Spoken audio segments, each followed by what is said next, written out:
Last night, I witnessed something that most people never notice. A person was being controlled in front of my eyes, not with force, not with anger, not with threats.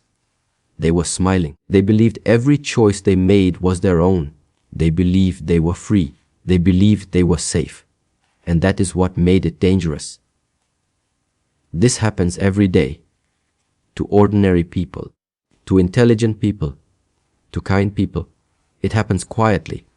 So quietly that you rarely question it. Because the ones who control do not look like villains. They look familiar, they speak softly. They may even say they love you. And while you are relaxed, they are pulling strings you cannot see. Moving pieces on a board you never agreed to play on. The most unsettling part is not that they control you. It is that you cooperate. You give them exactly what they want while believing it was your idea. Today, I will show you 5 silent methods used by those who seek control. There is no shouting, no confrontation, no chaos, only calm manipulation. Once you see these patterns, your awareness will change. You will notice them in real time, and the moment you notice them, their power dissolves. Let us begin. The first method, the pedestal. Control often begins with elevation. At the start, they make you feel exceptional, chosen. They remember small details. They praise your words. They laugh easily with you. Your mind says, this person understands me. But what they are building is not connection. It is height. They place you on a pedestal not to honor you, but to condition you. Because what is placed high can later be taken away. Imagine receiving something sweet every day, effortless, consistent. Then one day it stops. No explanation, no warning. Your mind immediately searches for fault. What did I do?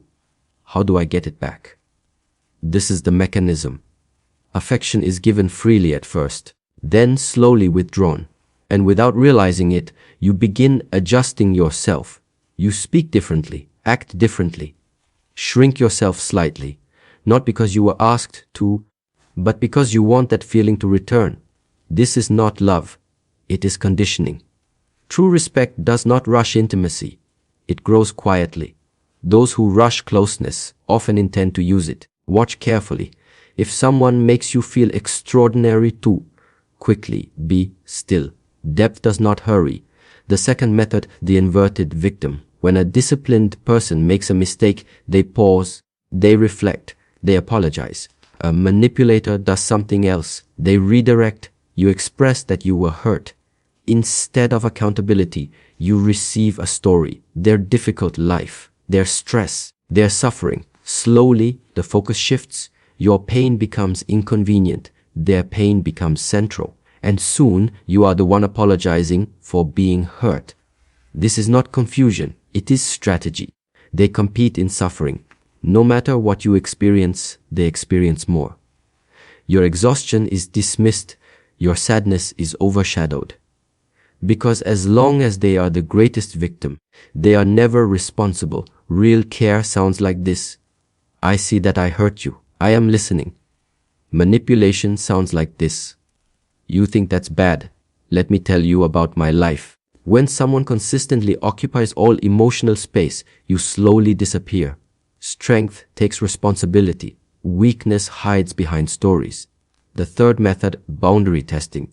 Control is never sudden. It is measured. It begins with small actions. Borrowing without returning. Arriving late. A joke that cuts slightly. You ignore it because it feels minor. But it was not accidental. It was a test. Silence teaches them what they can take. So they take a little more, then more. Until one day you realize you are uncomfortable in your own life. Boundaries are not walls. They are signals. When you calmly say, that didn't feel right, a healthy person adjusts. A manipulator resists. They call you sensitive. They minimize. They deflect. Because the moment you speak, the test ends. And they do not like failing tests. Those who respect you do not argue with your limits. They honor them. This is where most people begin to feel uneasy, because now the pattern becomes internal. Confusion enters, and confusion is the doorway to control. When boundaries begin to hold, control changes its shape. It becomes inconsistent. One day warmth, another day distance. You are praised, then ignored. You are welcomed, then withheld from. This is not moodiness. It is regulation. The human mind seeks patterns. When patterns break, attention intensifies.